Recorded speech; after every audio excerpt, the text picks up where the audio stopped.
Counting by Sevens, Chapter 5, Del Duke. An ignoramus shoots at the wrong thing and hits it. Del Duke could not believe that he had ended up in the sprawling agricultural community. He had daydreamed bigger than this. Delwood was his mother's last name, and he'd been saddled with it as a first name at birth, but thankfully no one ever called him Delwood. He was Del for short. While Del hated his first name, he took some measures of pride in Duke. Only a few relatives knew that 2 generations before, the name had been Doofencoccus, but his Greek ancestor George, as far as Del was concerned, had done the right thing. Del hinted to anyone who would listen that his family had something to do with starting a university, and they had at one point worn a crown. Early on, Del Duke had wanted to be a doctor because he liked TV shows with heroic people who saved lives every week while showing off perfect teeth and great haircuts. Plus, Dr. Del Duke sounded good. It had 3 Ds, which sounded better than 2. And so Del studied biology in college, which didn't go well because he couldn't store facts. They shifted and then moved and quickly evaporated from his conscious mind. And if they were buried somewhere in his unconscious, he had no access to that area of thought. So by his second semester, he changed his major for the 4th time, moving from the hard sciences to the soft sciences. Del finally graduated on the 6.5-year plan with a degree in psychology. From there, after a lot of searching, he got a job at an assisted living center where he was the activities director. Del was let go after only 3 months. The elderly didn't like him. He lacked true compassion, and he had no stomach for their health problems. On more than one occasion, he was seen running from the activities room in a full-blown panic. Del was too afraid to work with prison inmates, and so he set his sights on the public school system.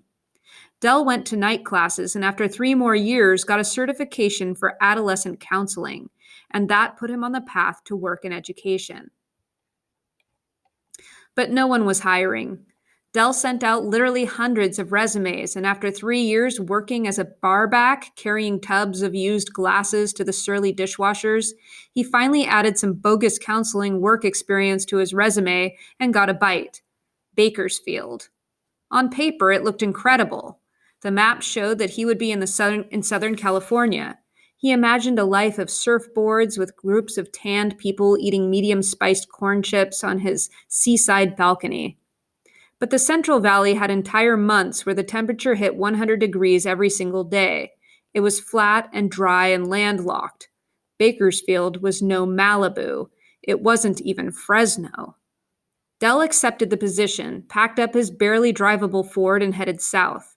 He didn't have a going-away party when he left Walla Walla, Washington, because no one cared that he was leaving. As a counselor for the Bakersfield City School District, Del's job was to handle the difficult cases. And by that, the district meant the middle school students who got into trouble almost exclusively for behavioral issues. These were the kids who caused enough trouble to be dealt with off-site. A typical day for Del consisted of reviewing dozens of emails filed weekly from principals. Some of the students were reported because they had turned physically violent. They were kids who targeted other kids. This meant an automatic suspension if the incident was on school grounds. You could beat up someone, but you had to make sure it wasn't in the school cafeteria or the parking lot. The sidewalk was a perfectly fine place. Other cases involved truancy. It struck Del as ironic that there were kids who didn't go to school, and they would be punished for not attending with the threat of being kicked out altogether. In addition to the violent students and the no-shows, there were kids who did drugs and the ones who stole things. But these cases never made it in to see Del. The system took care of the young criminals on its own. Del resented that he didn't get FaceTime with any of the real bullies. They had a lot of personality and could be quite entertaining. It was the rest of the screw-ups who were left to counseling. There were 3 educational therapists who handled all the cases. Del was the fresh hire after Dickie Winkleman, who had served for 42 years and retired. Del never met Dickie Winkleman, but from what he had heard, the guy was a broken man when he finally walked out the door. As the new guy on the block, Del was given the kids who the other 2 counselors didn't want. The way Dell saw it, he got the losers of the losers. But Dell was okay with that because it wasn't like the students he saw would run and tell someone what a crummy job he was doing. They had already turned against the system before they arrived. Score. Dell was now in his mid-30s, and while he wasn't insightful or even thoughtful, he knew that this counseling job in Bakersfield would make or break him. But Dell had always had an issue with organization. He couldn't throw things away because he had trouble figuring out what had value and what didn't. Plus, he liked the comfort of possessions. If he couldn't belong to something, at least something belonged to him. Looking through Dickie Winkleman's old files before the whole school system had gone electronic, Dell found that Dickie had put kids in categories.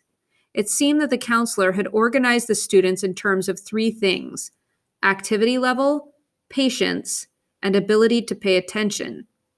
Counselor Winkleman had elaborate notes and wrote up painstakingly detailed reports where he made an effort to quantify his students' abilities and deficiencies. Dell was impressed and horrified. There was no way he was going to try to imitate what Winkleman had done. It looked like way too much work. Dell would have to come up with his own way of sorting through the weeds of messed up students. It only took him 3 months on the job to get the Dell Duke counseling system in shape. He placed all of the kids he saw into 4 groups of the strange. First, there were the misfits, then the oddballs, next were the lone wolves, and finally, the weirdos. Of course, Dell wasn't supposed to give the kids any kind of classifications, but what good is an organizing system without methods of separation? Labels were important, and they were very effective. It was just too crazy to think of these kids on an individual basis. The way the Dell Duke counseling system broke it down, the misfits were the kooky kids who just couldn't help but dress different and act like fish out of water. The misfits had no power dynamic, and some of them may have been dropped as babies. The misfits, in all likelihood, were trying to fit in but just couldn't. His next group, the oddballs, were different from the misfits because the oddballs were more original and usually somehow ahead of the curve. They liked being odd. The oddballs contained the artists and musicians. They had a tendency to be show-offs and eat spicy food. They were usually late, often wore the color orange, and weren't very good with finances. And then there were the lone wolves. This group had the mavericks. They thought of themselves as protesters or rebels. The lone wolf was often an angry wolf, whereas a misfit was often calm and contented. And the oddballs were just out to a lunch where they made their own sandwiches. Finally, in Dell's classification of the strange, there were the weirdos. The weirdos included the zombies, those kids who stared straight ahead and gave back nothing, no matter how hard someone tried to pry emotion out of them. The weirdos could be counted on to chew bits of their own stringy hair and fixate non-blinking on a dirt spot on the carpeting while a fire blazed right behind them. Weirdos were fingernail biters and liked to scratch themselves. They had secrets and were probably late to be toilet trained. The bottom line was that weirdos were just plain weird because of their unpredictability. And in Dell's opinion, they could be dangerous. It was always best to simply let a weirdo be. Game, set, match. Because Dell's files could end up in the hands of people in higher places than his windowless room in one half of a converted trailer on the property of the school district administration offices, he made a code for his unique system, which he thought of as FGS, which stood for the 4 groups of the strange.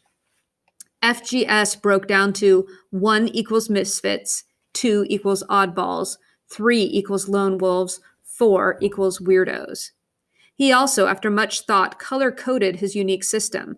Misfits were yellow, oddballs were purple, lone wolves were green, weirdos were red. Dell then changed the font color on his personal files and his computers to correspond with his categorization. This allowed him at a glance to know what he was dealing with. The name Eddie von Snodgrass appeared on screen, and before the jumpy kid in the oversized jacket had even slid into his seat, Dell knew that he could secretly surf his computer for 42 minutes and nod his head every once in a while. Lone wolves didn't need much feedback because they liked to rant and rave.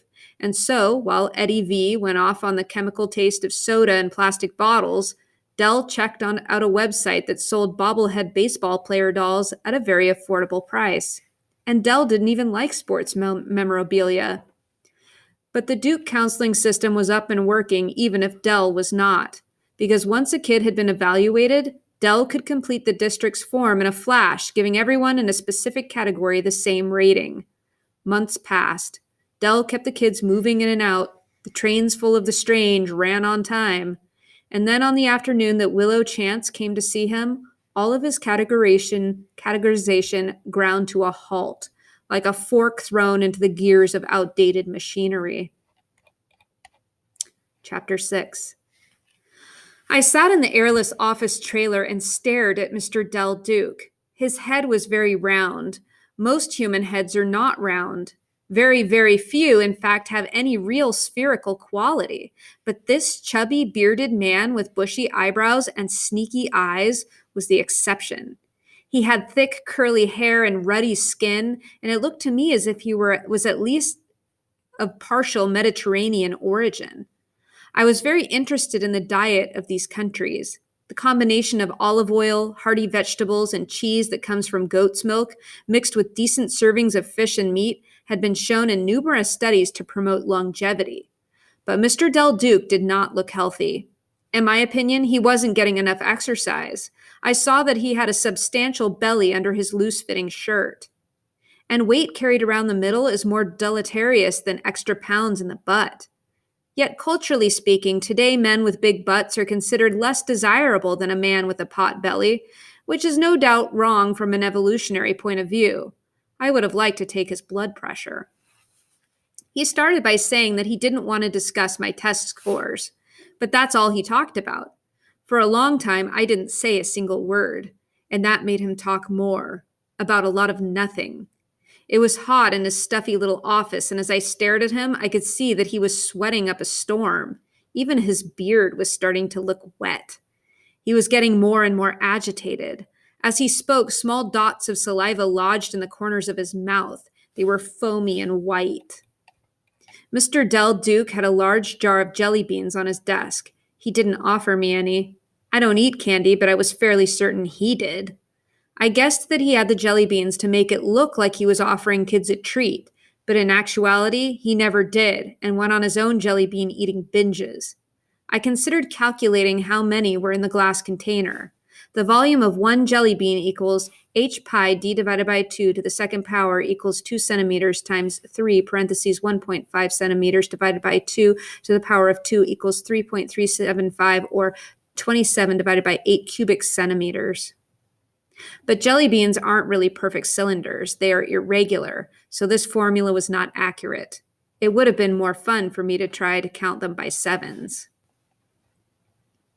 I hadn't told my parents about meeting Principal Psoriasis from Sequoia, or that I would have had to see some kind of school parole officer named Dell Duke. I'm not sure why.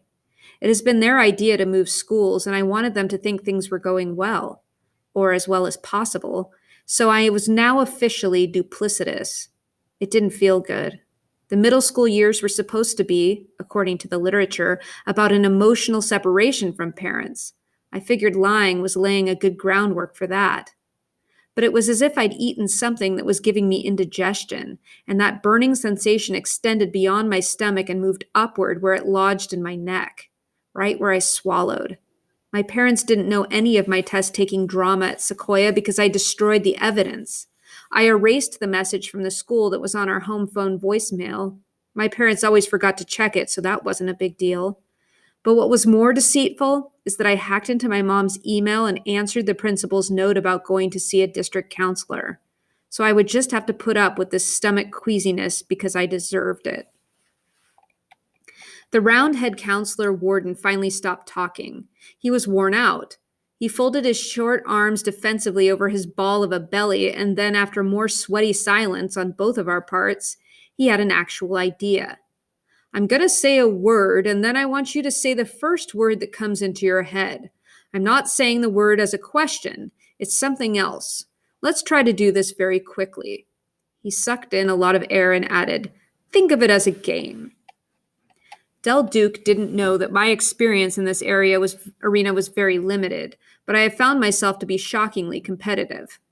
For the first time since I stepped into the room, I felt mild enthusiasm. He wanted to play a word game.